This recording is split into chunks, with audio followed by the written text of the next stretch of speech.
caricature ya lelo Jesse Jemba abeti lisolo nini.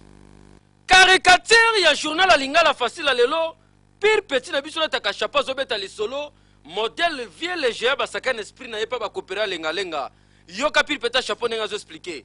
Ah, kosomba planakin oyo keba tala modèle vieux léger ba monisia minene. Pas dessiner coopérer moka zo lengisa gondo moka kitoka zo bouger boujango. Vieux léger pa buka na kata pusani pembeni. Yoka coopérer nenga zo loba. Vieux vraiment tu viens en ngai talaka yo moko bataille na vraiment na ba space ko beti mbati ko fanda Zela petit zela petit tala vieux pantalon na zo mona ngoteza mukuse pona ngati te vieux na ba style ya bien fait mikolo to betaka toujours ba crayon mbati moka toujours par rapport à bataille na yo vieux kasi pire peut-être chapeau continue ko beta lisolo bino moko boyebi modèle ba shaer ba continuera toujours ko tchali to ipa client.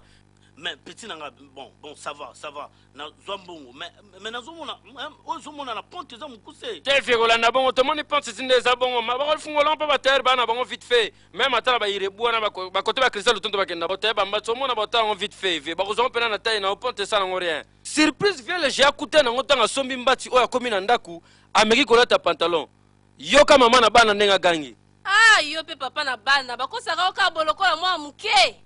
Mwana moko ta muke azalaki wana yoka ninga lobi na mama na bango. Mama bakosi papa. Vieux le géant abakisi. Madame, ezali kaka mukuse.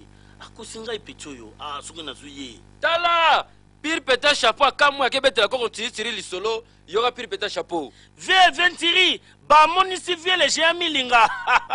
Ah vieux le géant.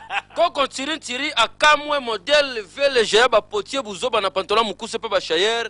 Yoka vient tirer. Peti nanga yakasi keti. Vraiment kutukebaka biloko bibateka kana balabala. Surtout banu yo bashayere soka zali kuningi sela yo lamba. Uza kutala ninga zali kungenga na kukenda. Tala malamu sinutu na ndaku kulela neti lejeya. Haya.